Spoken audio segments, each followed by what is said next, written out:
السلام عليكم ورحمة الله وبركاته. الحمد لله رب العالمين والصلاة والسلام على أشرف المرسلين وعلى آله وأصحابه وأزواجه وذرياته وأهل بيته أجمعين. சங்கைக்கும் பெண்மைக்கும் உரிய பெரியோர்கள சகோதரர்கள, எல்லாம் பண்ண அல்லாஹு ஜல்ல ஜலாலும் நாம் செய்யக்கூடிய எல்லா நற்காரியங்களையும் முகஸ்துதியின்றி இஹ்லாஸான முறையில் இறைவனுக்காக மட்டுமே செய்யப்பட்ட நல்வணக்கங்களின் நம் வணக்கங்களை அல்லாஹ் அங்கீகரித்துக் கொள்வானாக. நாம் செய்யக்கூடிய வியாபாரங்களிலும் தொழில்துறைகளிலும் நஷ்டமில்லாத ஹலாலான முறை நிரம்ப லாபத்தை பெற்று அந்த லாபகரமான வாழ்க்கை கொண்டு தம் தேவைகளையும் தேவை உடையவர்கள் தேவைகளையும் நிறைவேற்றக்கூடிய நல்ல பொருளாதாரத்தையும் உள்ள விசாலத்தையும் அல்லாஹ் நம் அனைவருக்கும் வழங்கி அல்வானாக. கஞ்சத்தனம் என்கிற தீய பண்பை விட்டு அல்லாஹ் நம்மை பாதுகாத்துக் கொள்வானாக. நம்மை இந்த உலகத்தில் வாழ வைக்கும் காலமெல்லாம் நோய் நொடியின்றி உள்ள ஆரோக்கியத்தோடு அல்லாஹ் நம்மை வாழ செய்வானாக. அந்த ஆரோக்கியமான வாழ்க்கை கொண்டு அல்லாஹ் ரசூலில் இருக்கக்கூடிய அனைத்து நல்லவர்களையும் புரியக்கூடிய நல்ல முத்தகீன்களின் கூட்டத்தில் அல்லாஹ் நம்மை ஆக்கி அல்வானாக. திடீர் மரணங்களை விட்டும் தீய மரணங்களை விட்டும் நம்மையும் நம் குடும்பத்தையும் நம் சமூகத்தையும் அல்லாஹ் முழுமையான முறையில் பாதுகாத்துக் கொள்வானாக. மருத்துவமனையில் செலவினங்களை விட்டும் வேதனைகளை விட்டும் அல்லாஹ் நம்மை காத்தருவானாக. நம்மில் யாரெல்லாம் நோயால் பாதிக்கப்பட்டு வீடே கதி என்றும் ஆஸ்பத்திரியே கதி என்றும் அல்லல்பட்டும் அவதிவிட்டும் இருக்கிறார்களோ அத்தனை மக்களுக்கும் வெகு விரைவில் நோயை போக்கி ஆரோக்கியத்தை வழங்குவதோடு அவர்களை போன்ற குடும்பத்திற்கும் சமூகத்திற்கும் நல்ல பலன் தரக்கூடிய மக்களாக ஆக்கி அல்வானாக. நான் உலகத்தில் வாழ்ந்து மறைந்த நேரத்தில் லா இலாஹ இல்லல்லாஹ் முஹம்மது ரசூலுல்லாஹ் என்ற கலிமாவை மொழிந்து ஜன்னத்தில் ஃபிர்தௌஸை கண்ணால் கண்டு வாழ்ந்து சிரித்தவனமாக மரணிக்கக்கூடிய நல்பாக்கியம் என்ற மக்களில் அல்லாஹ் நம்மை ஆக்கி அல்வானாக. மரணித்தும் மரணிக்காத இறைநேசம் கொண்டதில் அல்லாஹ் நம்மை ஆக்கி அல்வானாக. நாளை மறுமையில முத்து முஹம்மது ரசூலுல்லாஹி ஸல்லல்லாஹு அலைஹி வஸல்லம் அவர்களின் திருக்கரங்களால் ஹவ்துல் கௌஸர் என்கிற திராதத்தில் நீர் விலகி அன்னாரின் ஷஃபாஅத் என்ற அன்னாரின் கல்பிடத்து ஜன்னத்துல் ஃபிர்தௌஸ் என்ற உயர்ந்த சொர்க்கத்தில் அவர்கள் பணியாளர்களாக அல்லாஹ் நம்மை அங்கீகரித்துக் கொள்வானாக. எல்லாவற்றுக்கும் மேலாக இறை அன்பை பெற்று இறைவனை பார்த்து பரவசமடையக்கூடிய அவர்கள் இக்காவையும் ரிலாவையும் பெற்ற மக்களில் அல்லாஹ் நம்மை ஆக்கி அருள்வானாக. அருமையான மூமின்களை, அல்லாஹு ஜல்ல ஜலாலுஹு குர்ஆனை இப்படி சொல்லுவான், வஸ்ஸாரிகு வஸ்ஸாரிகத்து ஃபக்தூ ஐதியஹுமா. ஒரு ஆண் திருடிவிட்டால், ஒரு பெண் திருடிவிட்டால், திருடுபவர் ஆணாக இருந்தாலும் பெண்ணாக இருந்தாலும் அவருடைய கரங்களை வெட்ட வேண்டும் என்று அல்லாஹ் சொல்லுகிறார். ஒரு பொருளை திருடிட்டோம் அப்படின்னா அதுக்கு குற்றப்பரிகாரம் என்ன? இஸ்லாத்துல, இஸ்லாமிய நாடாக இருந்தால் கையை வெட்டணும் அப்படிங்கிறான். அந்த அளவுக்கு ஒரு கொடூரமான ஒரு தண்டனையை கொடுக்கக்கூடிய அளவிற்கு திருட்டு ஏன் இவ்வளவு கொடூரமாக்கப்பட்டது? ஏன்னா இப்ப என்ன வச்சுக்கீங்களேன், நான் 10,000 ரூபாய் வச்சிருக்கிறேன், ஏதோ ஒரு தேவைக்கு வச்சிருப்பேன், இதை ஒருத்தர் தெரியாம திருடிட்டான்னு வச்சுக்கோங்களேன், யார் திருடான்னு எனக்கு தெரியாது. அந்த வீட்டுல நம்ம பணம் வச்சிருக்கிறேன், என் வீட்டுக்கு 10 பேர் வந்திருப்பாங்க, 10 பேர்ல யாராவது ஒரு ஆள் தான் திருடி இருப்பார், 10,000 காணா போயிடுச்சு. இது யாரும் திருடா அப்படின்னு தெரியாதனால இந்த 10 பேர் படி சந்தேகம். அவர் வந்தார, அவர் எடுத்திருப்பாரோ, இவர் வந்தார, இவர் எடுத்திருப்பாரோ. நல்லவர்கள் கூட தீய எண்ணத்தில் மாற்றக்கூடிய சூழலுக்கு தள்ளப்படுகிறார். அதனால மார்க்கம் சொல்லுது, நீ திருடிட்டு போயிருவ, அவன் ஒரு தேவைக்கு காசு வச்சிருப்பான், அந்த காசு அவனுக்கு தேவைக்கு கிடைக்கல அப்படின்னா சில நேரத்தில் அவன் தன்னை மாய்த்துக் கொள்ளக்கூடிய சூழலுக்கு கூட தள்ளப்பட்டு விடுவான். அது மட்டுமல்ல, நீ திருடிட்டு போயிருவ, வர்றவங்க போறவங்க நல்லவங்களா இருப்பாங்க, அவங்க மேலாம் கெட்ட எண்ணங்கள் வர வேண்டிய சூழலுக்கு தள்ளப்படும், கெட்ட பார்வையில் பார்க்கக்கூடிய சூழ்நிலைக்கு தள்ளப்படுறோம். அதனால ஒரு பணத்தையோ பொருளையோ தெரியாமல் திருடுவது என்பது மார்க்கம் மிகப்பெரிய குற்றமாக சொல்லுகிறது.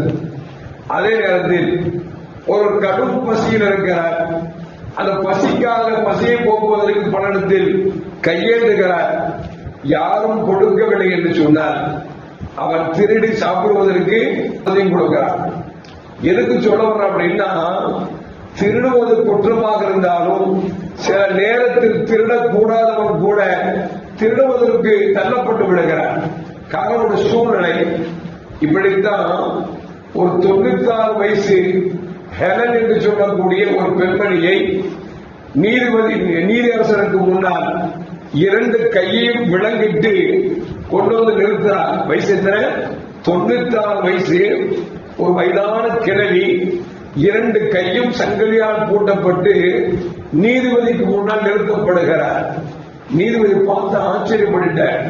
இன்னும் 96 வயசுல இந்த பொம்பளைக்கு கையில விலங்கு கொண்டு வர்றாங்களே, என்னன்னு விசாரிப்போம் அப்படின்னு விசாரிக்கிற பொழுது அந்த ஹெலன் சொல்லுகிறார், என் கணவர் ஜார்ஜ் என்று சொல்லக்கூடியவர் இதய நோயால் பாதிக்கப்பட்டிருக்கிறார்.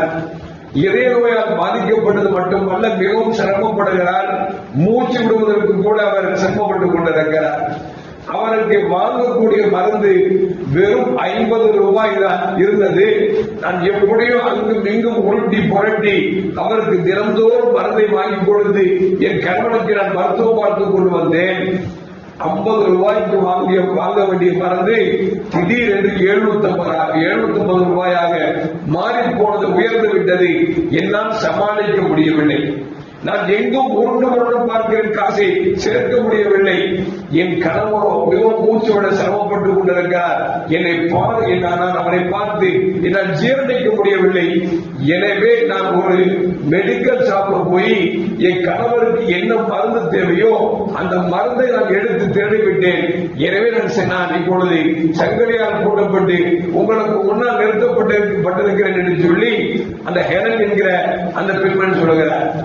ஹெலனுக்கே 96 வயசுனா வீட்டுக்காரனுக்கு குறைஞ்ச 10 வயசோ 5 வயசோ பார்ப்போமே, ஒரு 101 வயசு இருக்கும். அவன் 101 வயசு கணவரை எப்படியாவது பாதுகாக்க வேண்டும், அவர் படுகிற சிரமத்தை தன்னால் தாங்க முடியவில்லை என்று வாங்கக்கூடிய மருந்து விலை உயர்ந்ததால் வாங்க முடியாமல் போய்விட்டது. எனவே நான் மெடிக்கல் ஷாப்ல போய் நான் திருடுனேன், என்னை குற்றவாளி கூட நிறுத்தி உங்களுக்கு முன்னால் நிறுத்தி வைத்திருக்கார் என்று சொல்லுவார். நீதிபதி சொன்னார், முதல் சங்கிலி அவிழ்த்து விடுங்கள், அவனுக்கு போட்டிருக்கிற வளையங்களை எடுங்கள் என்று சொன்னார்.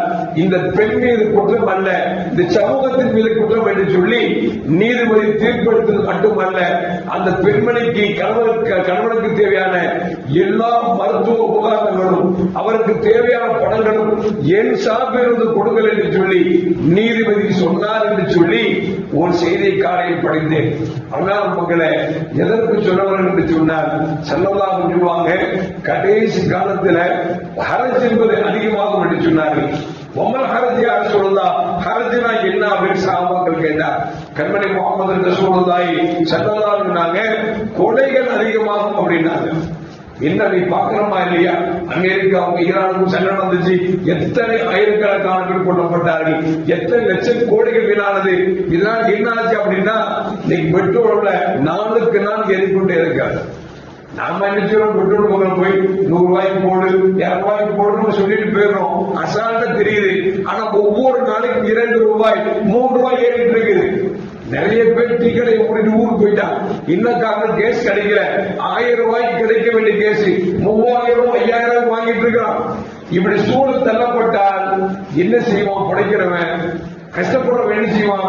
ஏன்னா இன்னைக்கு பாத்தீங்கன்னா ஒருத்தர் வேலைக்கு போறான்னு, வேலைக்கு போறவனுக்கு அன்னைக்கு என்ன 500 ரூபாயோ அந்த 500 ரூபாய் இன்னைக்கு கூலி கிடைக்குது. கேஸ் ஏறதுனால அல்லது பெட்ரோல் ஏறதுனால நமக்கு ஏதாவது சம்பளங்கள் அதிகமாகுது அப்படின்னா அதிகமாக்கப்படுறது இல்லை. அன்னைக்கு 500 ரூபாய் கொடுத்தால் அன்னைக்கும் சாப்பாடுக்கு சிரமப்பட்டுதான் வாழ்க்கையை ஓட்டி கொண்டிருந்தால் இன்னைக்கு எல்லா விலைவாசியும் ஏறிவிட்டது. 500 ரூபாய் தான் கொடுக்கிறான். எப்படி வாழ்க்கையை நடத்த முடியும்? என்ன சூழலுக்கு தள்ளப்படுவார்கள்? தன் தேவைக்கு வேணுங்கிற பொழுது திருடலாம் என்கிற ஒரு சூழலுக்கு தள்ளப்படுவார்கள். அதைத்தான் பெருமானார் சொன்னாங்க, கியாமத் நாளில் திருட்டுகள் அதிகமாகும், கொலைகள் அதிகமாகும், கொள்ளை அதிகமாகும் என்று கண்மணி முஹம்மது ரசூலுல்லாஹி ஸல்லல்லாஹு 1500 ஆண்டுகளுக்கு முன்னால் சொன்னார் என்று சொன்னால் என்ன காரணம்? இதுதான் காரணம். ஏன்னா தன் வாழ்க்கையை கழிப்பதற்கு கூட காசு போதவில்லை, விலைவாசி உயர்ந்து கொண்டே என்று சொன்னால் ஏழைமனை என்ன செய்வாங்க? நல்ல ஒரு வீட்டுல பார்த்தோம் எந்த அளவுக்கு அவர் பாதுகாப்பாக இருந்தார்களோ, நம்பிக்கையோடு இருந்தார்களோ, அந்த நம்பிக்கை கெடுகிற அளவிற்கு என்றைக்காவது நாள் கை வைக்க வேண்டிய சூழலுக்கு தள்ளப்பட்டு விடுவார். இதைத்தான் திருமணி முகமது ரசூலுல்லாஹி ஸல்லல்லாஹு அலைஹி வஸல்லம் உலக அழிவு நாளில் திருடுகள் அதிகமாகும், கொள்ளை அதிகமாகும் என்று சொன்னார்கள். அல்லாஹ் பாதுகாக்க வேண்டும். எதற்கு சொல்றோம் என்று சொன்னால், அருமையான மக்களை, நாம் இருக்கிற பொழுது பணங்களை சேகரிக்கிறோம், அது ஹலாலான முறையில் சேகரிக்க வேண்டும். அந்த சேகரிக்கிற பணங்களை வீண் விரைவு செய்து விடக்கூடாது. அந்த சமூகத்தில் பாத்தீங்கன்னா ஒரு கல்யாணம் ஒரு காட்சி வந்தா அல்லாஹ் அக்பர் லட்சங்களை நாம் வீணடிக்கக்கூடிய காட்சியை பார்க்கிற பொழுது மனமெல்லாம் நொம்பலமாகிறது. ஏழு காசு லட்சமா செலவுக்கு வீணாக்கிறத நம்ம சொந்த பந்தத்துக்கு எத்தனை பேர் ஏழை பாலங்க இருப்பான், சோழத்துக்கு வழியிலாம இருப்பான், எத்தனை பேர் மாணவர்களுக்கு வழியிலாம இருப்பான், அவர்களுக்கெல்லாம் கொடுப்பதற்கு நமக்கு நோங்கிறது. ஆனால் நம் வீட்டு பிள்ளை கல்யாணம் இருக்கிற பொழுது எத்தனை லட்சங்களை வீணெடுத்தாலும் கவலை இல்லாமல் செலவழித்துக் கொண்டிருக்கிறோம் சொன்னால் அல்லாஹ் தான் காப்பாற்றுகள். எல்லாம் வாழுகிற காலத்தில் யாரிடத்திலும் கையேந்து விடாமல் அவனிடத்தில் மட்டுமே ரப்பிடத்தில் மட்டுமே கையெழுத்தக்கூடிய நல்ல மூமின்களின் கூட்டத்தில் அல்லாஹ் என்னையும் உங்களை மாற்றி அல்வானாக. அஸ்ஸலாமு அலைக்கும் வரஹ்மத்துல்லாஹி வபரகாத்துஹு. ஸல்லல்லாஹு அலா முஹம்மத் ஸல்லல்லாஹு அலைஹி வஸல்லம். ஸல்லல்லாஹு அலா முஹம்மத் ஸல்லல்லாஹு அலைஹி வஸல்லம். ஸல்லல்லாஹு அலா محمد يا رب صل عليه وسلم.